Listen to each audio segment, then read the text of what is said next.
Okay. Meron pang isang video dyan na makikita yung bata na anak ni suspect, anak ni Police Master Sergeant Jonel Nuesca na nananambunot. Okay, pakita natin. Ayun, okay. Alright, cut, stop. Okay.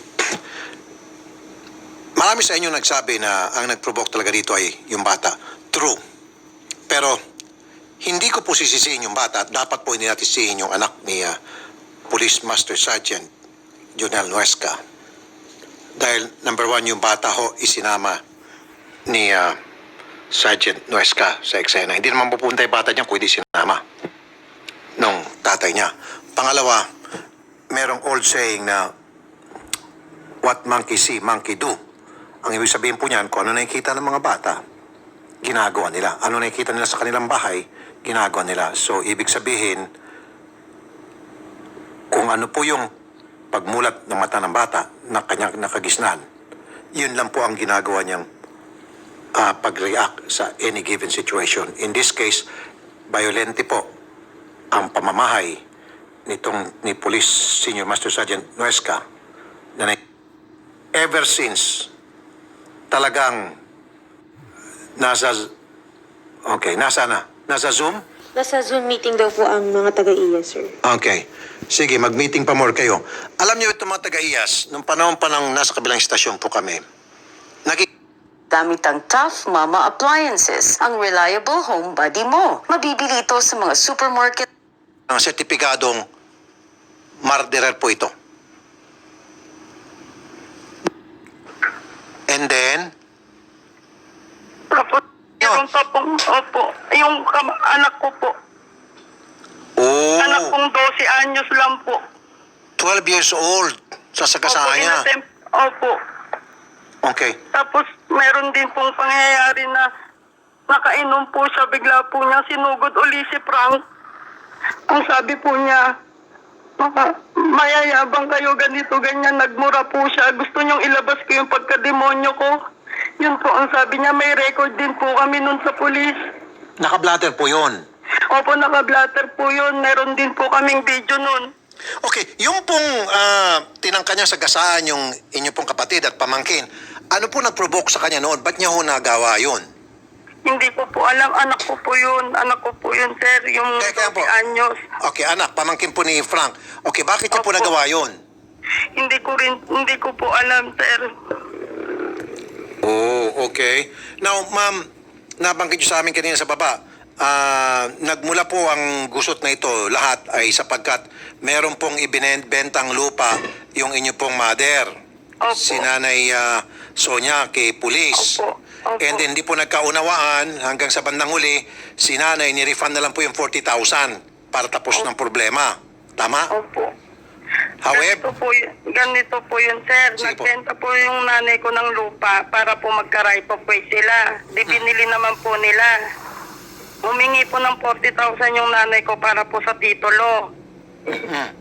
Pagkatapos po, hindi po nagtagal, binawi po nila. yung 40,000, buo.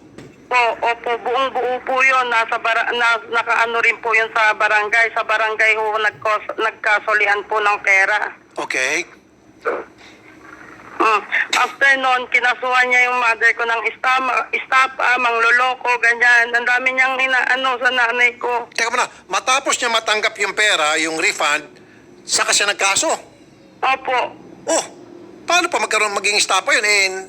Nakuha na niya yung pera. Kaya nga po. Okay, na-dismiss po yung kaso, tama? Opo, na-dismiss po yung kaso. Pero hindi po niya matanggap-tanggap pa rin yung tungkol sa transaksyon na yon, kaya nagtanim pa rin siya ng galit. Opo. Oh. Marami na po silang ginagawa pero hindi po kami uma-action para po walang gulo. Pero sila po ang nag-uumpisa po talaga ng gulo. Kaya kung makikita nyo sa video, hindi naman po lumalaban yung kapatid ko tsaka ang nanay ko eh. Okay. Yung misis po kasama din sa pangharas. Tuwing Ano po? nagkakaroon po ng problema sa pagitan ng pamilya niyo at Opo. pamilya nila. Kasama niya po buong pamilya niya, pati yung anak niya, tuwing may mangyayaring ganun. Palagi po niyang sinasama yon. At tuwing mag-iskandalo siya, tuwing harasin niya yung pamilya niyo, bit-bit niya ang kanyang misis at kanyang anak. Opo, totoo po yun. At bakit daw po? Para mag-video yung anak, taga-video. Yun, ganun din po. Opo. So ginawa niyang videographer yung kanyang anak sa lahat ng katarantaduhan niya. Okay. Ma'am, Po. pasensya lang po. I have to ask you this. Ano po yung immediate na naramdaman po ninyo matapos pong mangyaring insidente at ngayon nabalitaan nyo nakakulong na po itong si Police Master Sergeant Jonel Nuesca? Siyempre po, sobrang sakit naman po. 2 buhay po ang kinuha niya. Hindi sapat ang kulong para sa kanya.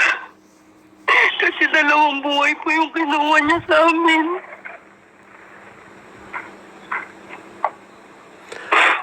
Matapos po yung pamamaril, ano po yung kanyang kasunod na ginawa? Kasi naputo na po yung video doon. Naglakad siyang parang walang nangyari. Normal na lakad. Kasama niya yung anak niya. Naglakad, parang wala nangyari, pauwi ng bahay. Opo, pauwi ng bahay. Tapos doon na po siya tumakas. Doon na po siya pumuntang Rosales. Yung anak niya po, ano naging reaksyon matapos makita yung pamamaril? Pati yung misis, ano pong naging reaksyon? Wala po. Parang normal lang din po. Parang sanay na po yung anak niyang ganun. Maging yung misis niya po. Opo. Okay. Ano pong trabaho, ma'am, ni Sir Frank? Construction worker po. Minsan po nagsa-sideline po siyang kargador. Okay, para makatulong po sa pamilya. Opo, kasi po may anak po siya, sir. Ilang taon po yung bata? 1 taon po, sir.